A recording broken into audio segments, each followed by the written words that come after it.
গাছ হলো আমাদের জীবনের অবিচ্ছেদ্য অংশ।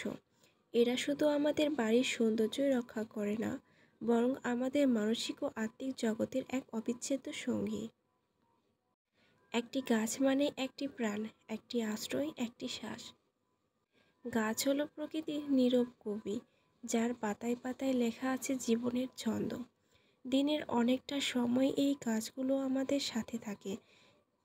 আমি যেমন তাদের ভাষা বুঝি, তাদের যত্ন করে ছোট ছোট টবে দিনের পর দিন তাদের বাঁচিয়ে রেখেছি।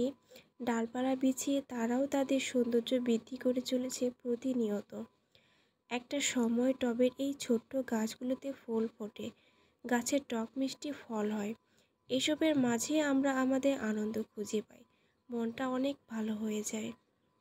একটু একটু করে আমাদের ছাদ বাগানে আজ অনেকগুলো গাছ।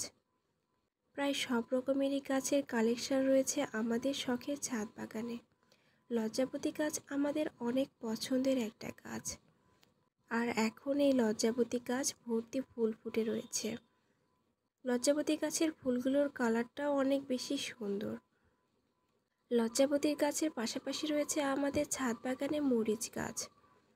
প্রতিনিয়ত এই গাছ থেকে আমরা মরিচ সংগ্রহ করতে পারছি। মরিচ গাছের পাশাপাশি আমাদের ছাদ বাগানে রয়েছে অনেক সুন্দর অ্যালোভেরার গাছ। অ্যালোভেরার গাছটা আমাদের জন্য ভীষণ উপকারী। গত বছরের তুলনায় এবছর আমাদের ছাদ বাগানে মালটা গাছে প্রচুর পরিমাণের মালটা হয়েছে।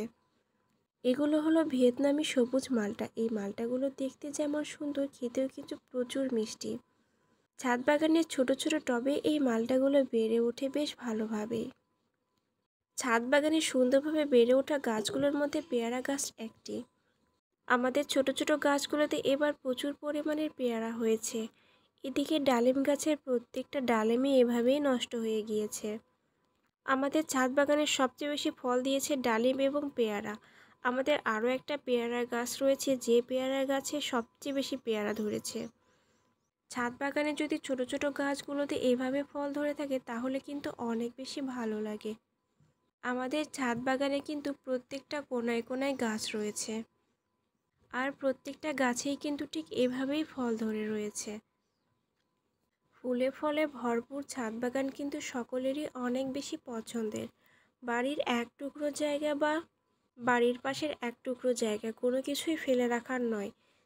দিন শেষে এরা নিঃস্বার্থভাবে আপনাকে ফল দিয়ে যাবে। এটা হচ্ছে আমাদের কামরাঙা গাছ। আমাদের টবের ছোট্ট কামরাঙা গাছে গত কিছুদিন আগে কিন্তু অনেকগুলো কামরাঙা উঠিয়েছি।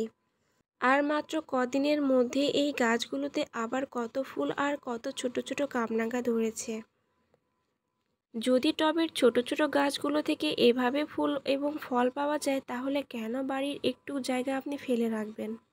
আমাদের বাড়িতে ফেলে দেওয়া প্রত্যেকটা পাত্রে আমরা গাছ লাগাই, এমনকি এই যে পলিথিনের ব্যাগগুলোতেও আমরা গাছ লাগিয়েছি। খুব সামান্য মাটিতে যদি পর্যাপ্ত পরিমাণে পুষ্টি যোগান থাকে, তাহলে সেই খুব সামান্য মাটিতেও কিন্তু গাছগুলো খুব সুন্দরভাবে বেড়ে ওঠে। শুধু ফলের গাছই নয়, আমাদের ছাদ বাগানে কিন্তু বেশ কিছু ফুলের গাছও রয়েছে। এই যেমন ছাদের একদম কর্নার, এটাকেও কিন্তু আমরা ফাঁকা রাখিনি, এখানে ফুলের এবং ফলের গাছও রয়েছে।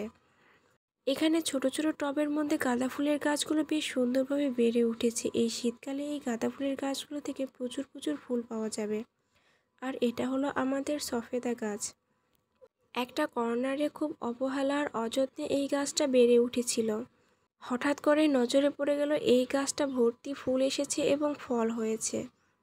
এই গাছের ফলগুলো কিন্তু অসম্ভব মিষ্টি, আর এজন্য এই গাছে এত এত ফুল দেখে খুব ভালো লাগছে।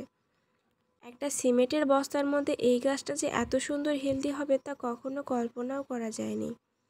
এবার হয়তো এই গাছটাতে একটা বড়সড় টব দিতে হবে।